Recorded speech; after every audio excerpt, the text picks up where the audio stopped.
today's satellite session at the Global CSE Symposium. We are pre-recording the session on approaches to comprehensive sexuality education in the higher education sector. And we have three fascinating panelists joining us today. We have Daphne Blanc, who is the Regional Project Officer at UNESCO within the Eastern Southern African region. And she is working part of the Education for Health and Wellbeing team on the Our Rights, Our Lives and Our Futures Plus project.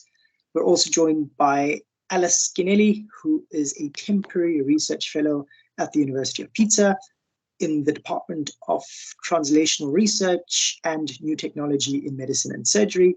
And last but not least, we have Julie Deschenaux, who is at the University of Quebec in Montreal, Canada.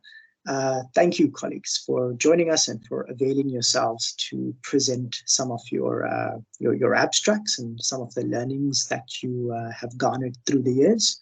I love the comparison of this panel, especially with the opportunity to hear some lessons from the Global South and contrast these with some of the learnings that have emerged from the Global North.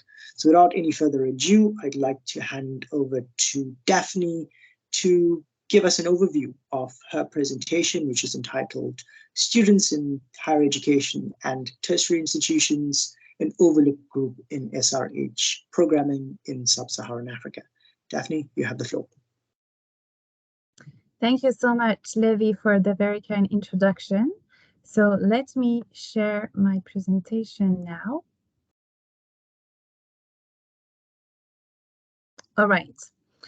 So what I'm going to present today is, as Levi introduced, is CSE for Higher and Tertiary Education Institution in Eastern and Southern Africa. So often we feel that because students have reached the higher level of education, they're already equipped with the knowledge to really make useful information for their health, but we realize that actually their needs are not met.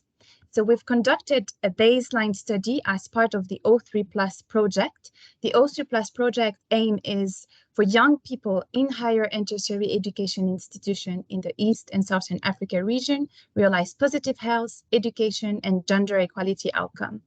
And this is achievable through sustained reductions in new HIV infection, unintended pregnancy, and gender-based violence. So before we started to implement that project, we wanted to understand what are the needs and what is the situation, the HIV burdens in higher and tertiary education institutions? What is the burden as well in terms of gender-based violence? And again, this population is very unique. Higher and tertiary education institutions cater for a large number of sexually active young people who often lack adequate SRH information, are at risk of early and unintended pregnancy and of contracting sexually transmitted infections. And global data shows that more than a third of young people living with HIV are under the age of 25.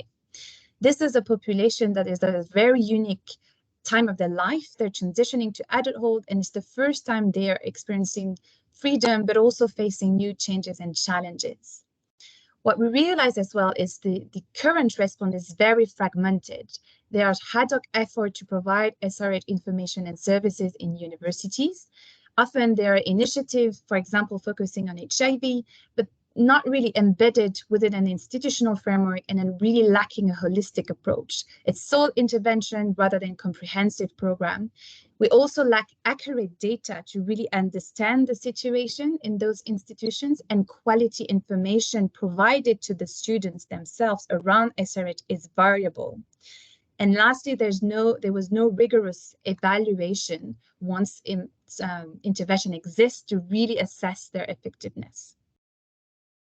So we conducted a baseline study in both Zimbabwe and Zambia in 24 higher and tertiary education institutions, 12 in Zambia and 12 in Zimbabwe, where we used both qualitative and quantitative data to be collected. So we had a total of 182 key informant interviews in both Zambia and Zimbabwe, 24 focus group discussions to collect qualitative data, and then to collect quantitative data, we had a pre-recorded questionnaires that was distributed and completed by 3,751 students in both Zambia and Zimbabwe.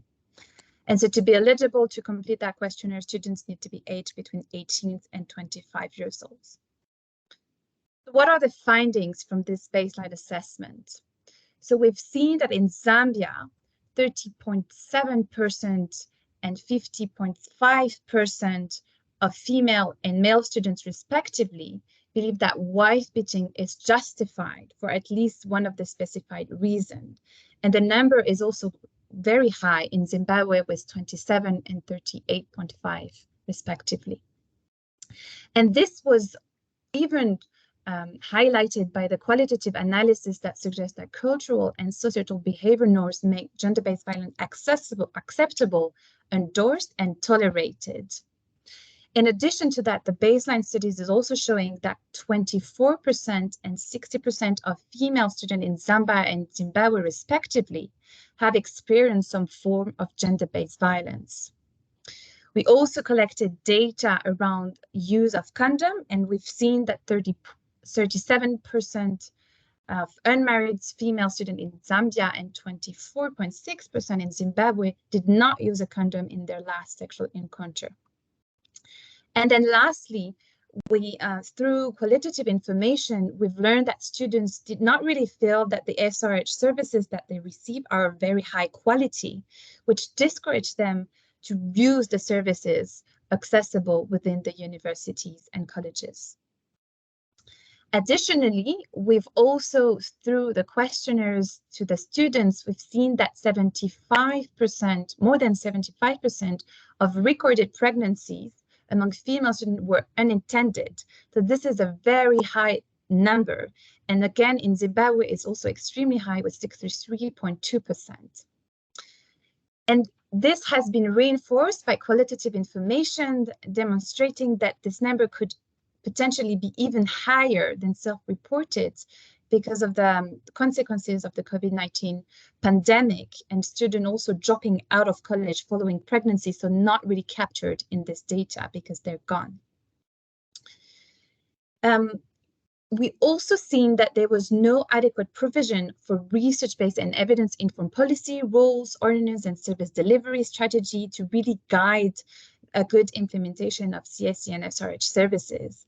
And then lastly, overall, it shows, the baseline study shows that there was a lack of infrastructure, material, and user-friendly human resources to properly deliver CSE and SRH services.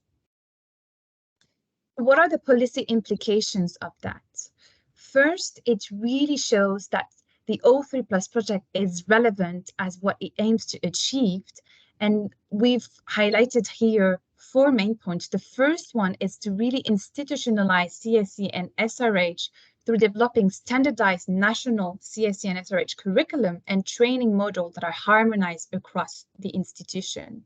That was very patchy between institutions with no really curricular institutionalized. Secondly, the implication of the baseline study is really to a need to focus on developing gender-based violent codes of conduct and guidelines that address the needs and challenges and promote the rights of students. Thirdly, a need to build the capacity of the staff within the institution, but as well as the students, the counselor, the healthcare professionals, and peer educators to deliver quality CSE and SRH services to students and their diversity. And then lastly, a need to promote and support operation research and knowledge generation and management at the institution to further understand their needs and make sure we respond to it. So with those policy implications and needs identified, here are the 4 pillars of the O3+ projects that we're going to be working on from this year up to 2024. The first pillar is around institutional strengthening. So as I've mentioned before, really supporting that institutionalization of CSE and SRH services. The second pillar is around student health and well-being. So here that will be to focus on building and strengthening the capacity of campus health facilities to offer a trusted standard package of youth-friendly health services for students. The third one is around safe and inclusive campus. So here that will be to support the development, implementation, and effective enforcement of laws and policies to protect students from sexual and gender-based violence. And then the last one is around evidence building and knowledge sharing. So the project is, the baseline that I've mentioned was in Zambia and in Zimbabwe, but the project now also extends to 8 countries in total, which are Kenya, Namibia, Rwanda, South Africa, Tanzania, Uganda, and then Zambia and Zimbabwe. And the project reach overall, with those 8 countries, we aim to reach more than 252,000 students in 33 institutions of higher learning. We also aim to have 152,000 students tested for HIV, to have 2,130 healthcare provider trained, and 5,300 peer counselors trained as well to provide youth-friendly services. And then lastly, 168,000 students to be linked to appropriate sexual and reproductive health and rights services. Thank you very much for your attention to this project. I want to acknowledge the donors of this project, which are SDC, SIDA, the government of Norway, as well as of France. Thank you very much. Thank you very much, Daphne, for that very succinct overview of the O3 Plus project and some of the aspirations for the O3 Plus project. I liked how you had really spoken about the dire context in which the higher education setting finds itself dramatically unprepared in the vein of comprehensive sexuality education and SRH services. But at the same time, just listening to your presentation and you getting into the details of the O3 Plus project gives me signs of hope that the project could possibly be an accelerator for the implementation of the recently renewed ESA commitment on comprehensive sexuality education and adolescent and youth-friendly services. So big thanks and congratulations for getting the project rolling. I would now like to invite Alice to give us some insights from her presentation on bringing comprehensive sexuality education into Italian lower secondary schools, a pilot study. And Alice, once again, is joining us from the University of Pisa. Alice, you have the floor. Yes, thank you very much for the introduction. So I'm going to talk today about a pilot study about a comprehensive approach to sexuality education in lower secondary schools in Italian regions. This pilot study is carried out within EduFirst project, which is the Italian acronym for development of technical and practical tools for carrying out educational activities in the field of sexuality, affectivity, relationships, and STIs preventions in the school context, which is an ongoing project and will end in February 2023. There are many partners involved in the projects, both from academia and institutions, national health institutions, plus civil society organizations that focus mainly on HIV/AIDS prevention in schools and are expert in educational activities on these topics. This project is realized with the technical and financial support of the Italian Ministry of Health. The governance of the project is based on the EduFirst consortium of partners, with constantly interfacing with the expert advisory boards on the different field and competencies related to sexuality and sexuality education. EduFirst is also in contact all the time with the Ministry of Health, and we also have a referee person from the Ministry of Education, even though the ministry is not involved from the beginning in the project. We have a connection with them through the educators belonging to the CSOs. The pilot study is implemented in 4 Italian regions, from the north to the south, as you can see in the map, and in lower secondary schools. Firstly, we went through a desk review, a national desk review to identify normative documents and projects on STIs prevention and control. Then we carried out a literature review and the international guideline review to identify and analyze and compare theoretical approaches and empirical practices that we could find in literature and the international guidelines as provided by UNESCO, IPPF, and WHO. We also created and disseminated a survey, a call for good practices, to identify and analyze the educational activities carried out in secondary schools from 2016 to 2020 in Italy. And we acquired also the tools that the respondents used to perform the activities.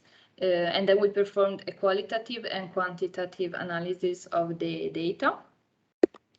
The main results showed a very heterogeneous situation in terms of geographical representation of the EAs, and especially of the providers, the methods used to implement the education, the activities, and largely lack of evaluation available for consultation.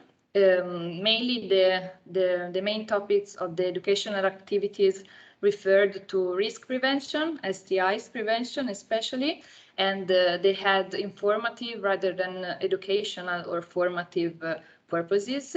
The main providers were NGOs and CSOs from HIV/AIDS prevention organizations. So we integrated the desk review and survey results together with open discussions and focus groups that involved all the partners of EduForest project to create a pilot activity and to decide the target, the objectives, the contents, the methods, and the evaluation that we were going to use. The aim of the pilot activity is to provide young people with a comprehensive approach to sexuality education as promoted by UNESCO, in order to provide young people with the scientific information, age-appropriate information, respectful of the diversity, of cultural diversity, gender diversity, transformative and critical on all the aspects of sexuality, for their development of attitudes and behaviors that can lead them to the prevention of STIs and also, of course, sexual health and well-being care. We targeted the pilot study to lower secondary school students. The pilot study is composed by 5 interventions of 2 hours each within each classroom. 4 interactive interventions are composed by activating tools and more theoretical tools that can be used by the educators in a flexible way. And one last intervention is a space for students to ask and deepen questions and to evaluate the activity. We also prepared a checklist for school teachers in order to understand the technological equipment of the school and to understand also which topics have already been touched in the curricula, since sexuality education is not included and standardized in Italian schools yet. We also prepared an organized meeting with parents and teachers of each classroom before and after the activity. These are the contents of the 4 main modules of the pilot study, which are the first one is about changes, acknowledging and embracing all the changes that people go through during adolescence and pre-adolescence. The second module is about enhancing also understanding emotions, dealing with new relationships with other people, and consent. The third module is about diversity, sexual identity, stereotype, norms about gender and sexuality. And the last module is about STIs and pregnancy prevention, contraception, and sexual health services. The evaluation we are performing is on 2 levels. From the student's perspective, we prepared pre and post test to understand if there was a knowledge in after the activity, plus a satisfaction questionnaire. While for the educators that implemented the activity, we developed a SWOT analysis to understand what actually worked and didn't work during the activities, and a diary of the field to be used by educators to meta-analyze and reflect on their on what happened during each class, and to reflect and having later thoughts on what happened in school. We also have will also bring along feedbacks from teachers and parents and other stakeholders that have been involved in the project. Preliminary results of the pre-post test analysis, which are not the final results that will be available soon.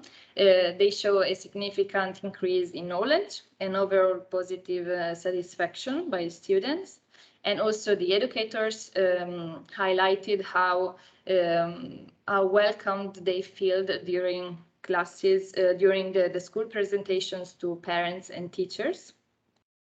All of these results, the desk review and the pilot activity, they will inform a document for the implementation of sexuality education approach in Italian schools, directed at policymakers and also for the use of educators to implement this kind of activity in secondary schools.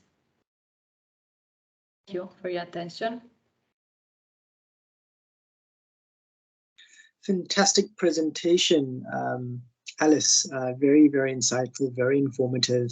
And I've also noted that there's almost a cross-cutting theme between your presentation and Daphne's presentation around the lack of standardization in practice and standardized methods of evaluation. And I definitely think that's something that we could potentially tease out more in the post-panel discussion. I also found it quite fascinating around how you opened up the evaluation process to students, by students, and that there's succinct granular data from that. I liked how your 4 modules also respond quite clearly to the broad themes covered within the International Technical Guidance on CSE.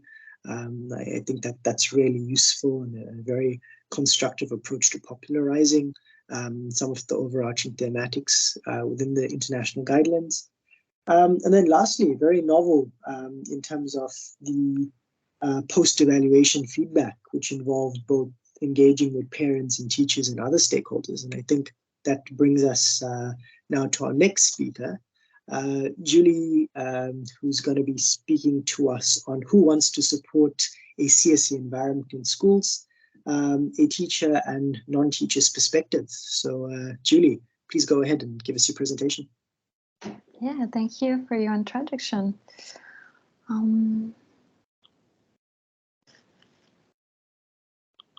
Okay. Is it working? Do you see my screen? Yes, we see your screen. Please go ahead. Perfect.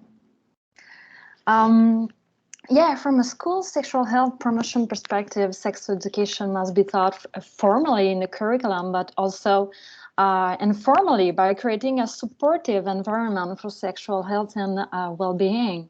So it is super important to create a caring environment that is proactive in addressing violence and stereotypes in schools, that is also inclusive of marginalized populations such as trans and non-binary students, and also that promotes positive sexuality.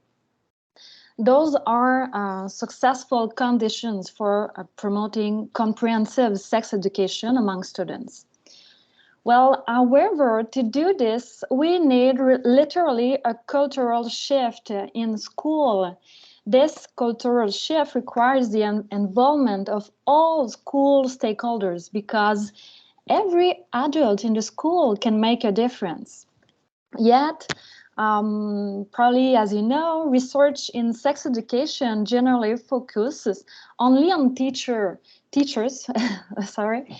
So while non-teaching staff play a major role too, and we don't ask them what they want to do for a comprehensive sex education. So professionals as psychologists or social workers, and also support staff and administrator staff, they are in daily contact with students, so they can influence them. Well, from this perspective, we wanted to initiate an exploratory study. So this study sought to develop or portray the actors in the school environment who wants to support a sex education environment at school to promote sexual health and well-being.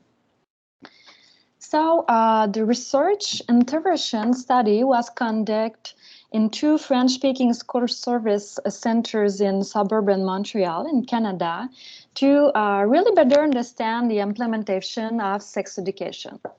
And as part of this study, a questionnaire was distributed online to staff members in a little bit more than 100 elementary schools and nearly 25 high schools.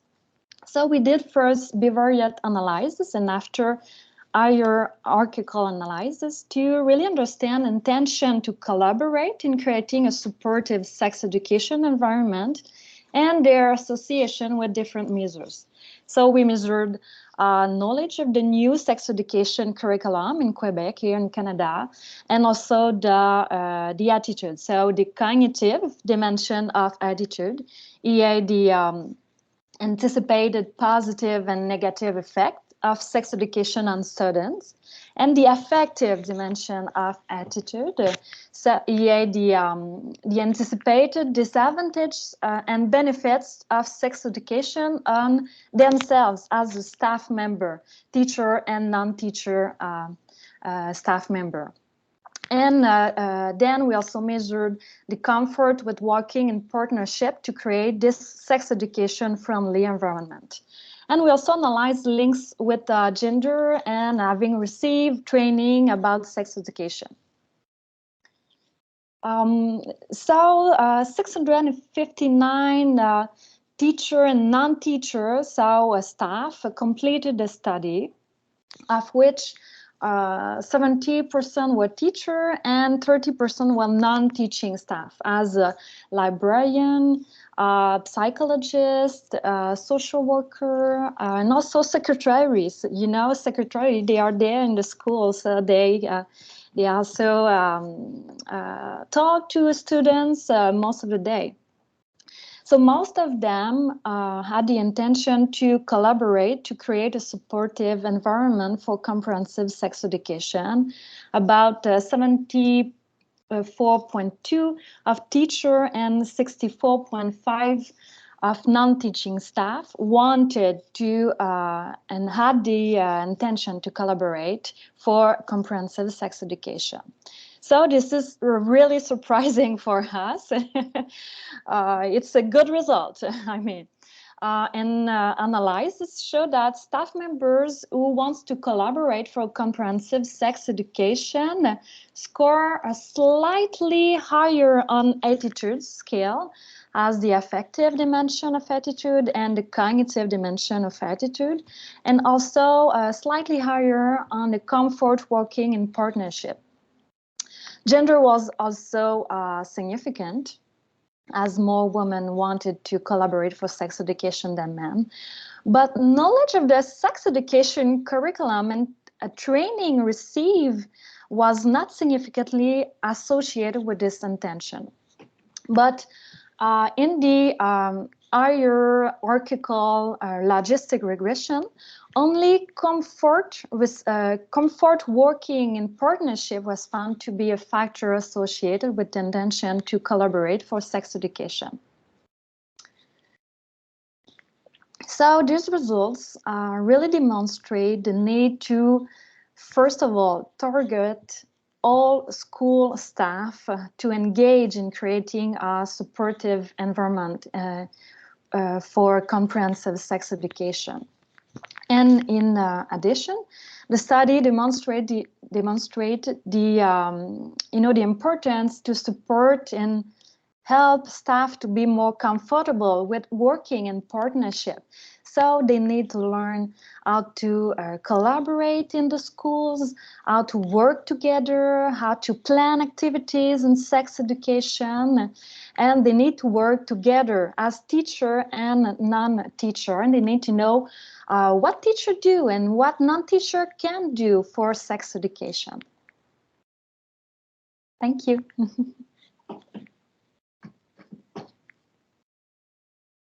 Thank you very much, Julie, for that really insightful presentation. I'm just going to reiterate your statistic. 64.5% of non-teachers want to collaborate for comprehensive sexuality education. I think that's a remarkable finding. And it's not something that we often talk about or consider, at least in the global South.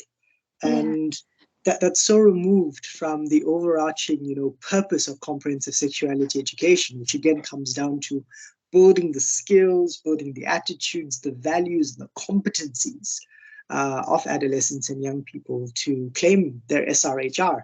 And I think we all have a responsibility, as you said. Every adult in the education ecosystem has a responsibility to contribute positively towards skills, attitudes, values, and competencies. So thank you so much for your presentation. And I think I'm going to ask all panelists to now come back online, or on screen rather. And I'm going to open up just for 5 minutes of general learning and sharing and commentary amongst yourselves. I think the value of this symposium is to create a learning and sharing space for experts such as you all. So if Alice, do you have any remarks or comments on Julie's presentation? Daphne, same for you. Any general comments, observations? I know I had noted from Alice's presentation a dovetailing almost on some of the elements that have emerged from Daphne's with regards to the lack of standardization. But you are the experts. I think we'd like to hear from you in terms of what you've all thought about one another's presentations, and we can do this for maybe the next 5 minutes. Thanks. Thanks, Levi. And maybe I'm happy to kick off. I was really pleased to see your presentation, Julie, because as part of the O3+ project, we aim to reach as well to non-teaching staff. So including the staff that is in charge of the dorms of the students that are living in the campus, because they are key. They interact with students on a daily basis, as well as the security staff. So I think this is reinforcing our thoughts that it's important to engage them. So it's very motivating for us to continue in that direction. So thanks a lot for your presentation.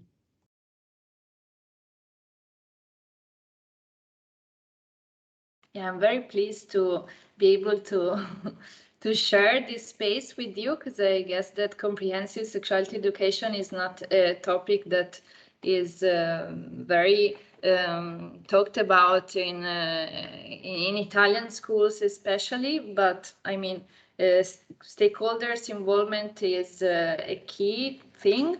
Also for our project, we also found that parents wanted to get very much involved. They wanted to be trained on the topics of sex education, to be able to talk with their children about these topics. So I think that it's amazing how many stakeholders are involved in topics that that is basically that should be like firstly approach to students, but that involves all the fields, all the individual, all the levels of the person, and I don't know if I understood well from Julie's presentation, but the knowledge of sex education curriculum was not significant to the wanted to be involved in the okay, because yeah,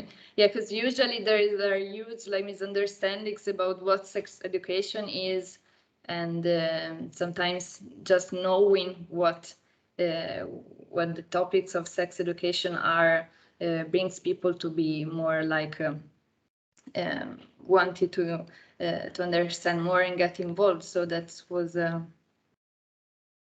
yeah, remarkable. Yeah, if I may, something that we saw with the studies that there is a difference with elementary schools and high schools.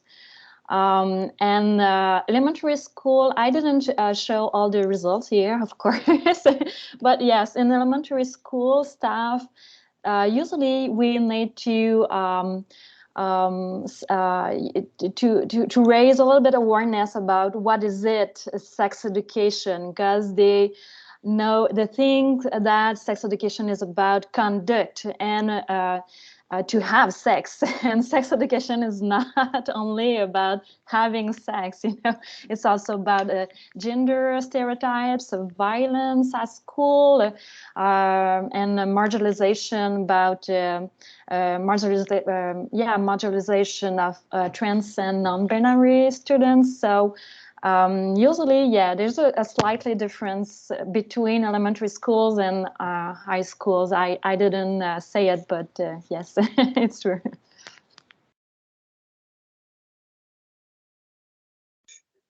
Thank you very much, colleagues, once again for those remarks. And it's really it's a nice opportunity to be a fly on the wall when experts are having their discussions. So I'm quite fortunate. I've learned a lot from this discussion. And Julie, I think what you've just mentioned right now is really important, especially from what we've seen in the Global South. And I think Daphne would concur with me, where we come from a region in which there's been a biomedicalization of CSE for the longest time. And this biomedicalization of CSE has really removed the focus on skills, competencies, values, and attitudes, to reducing CSE to just sex and vaginas and penises and just that.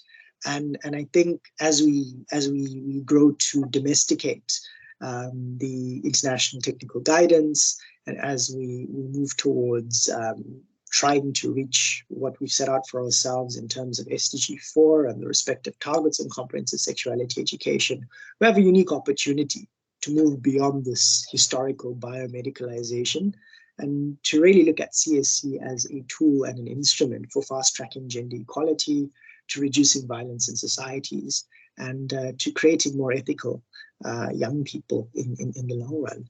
And with that, I'd like to hand over to each of you for a delivery of your takeaway message. So that, because this is pre-recorded and there's no Q&A section or format, I think it would be really useful to hear what's the one thing you would want any member of the audience who does view the session to take away from your presentation and your overall experience. I think I will start with Daphne.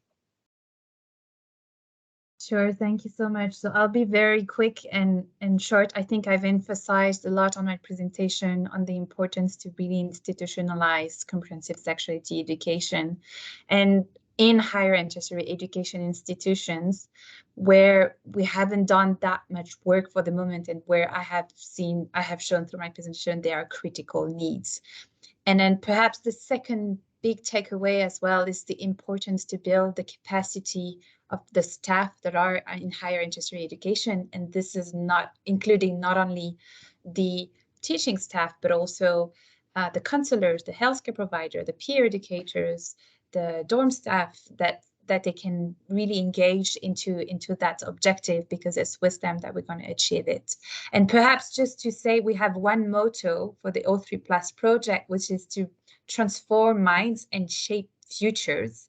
We believe that the young people we're working with, they are the future leaders. So they are the ones that are going to make the changes at the end. Thank you very much, Daphne. Can we go to Alice next? Yes, so my main message would be to introduce CSE in each Italian school curricula.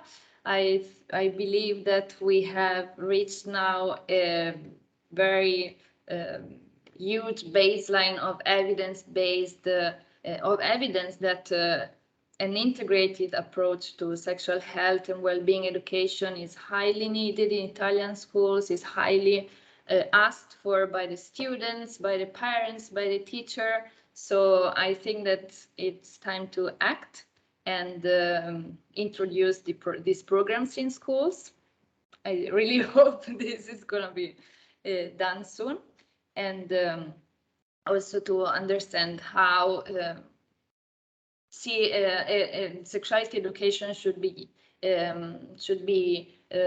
taught within a comprehensive approach, and we should totally shift from a risk approach which has seen not to be effective.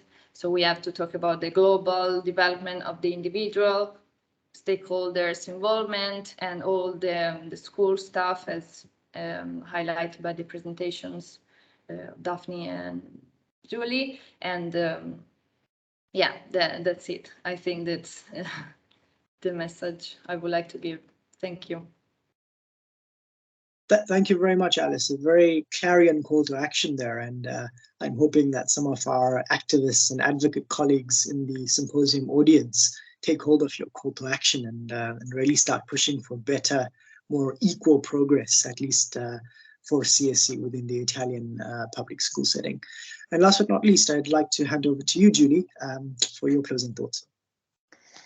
Yeah, I think the key message is that every adult in the school environment has a role to play for comprehensive sex education.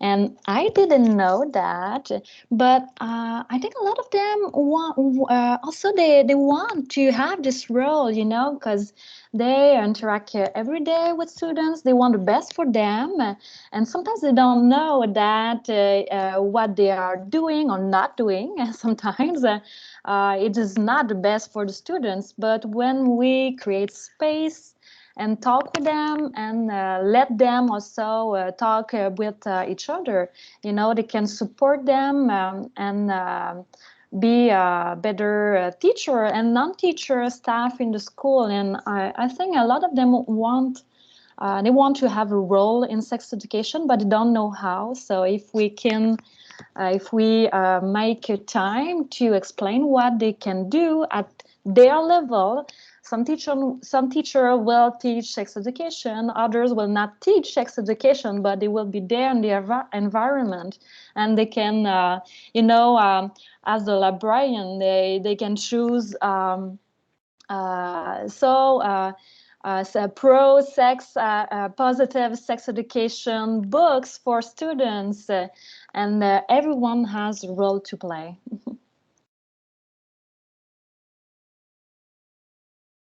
Thank you very much, Julie, for those closing considerations. And again, I think this has been a really useful panel, very insightful.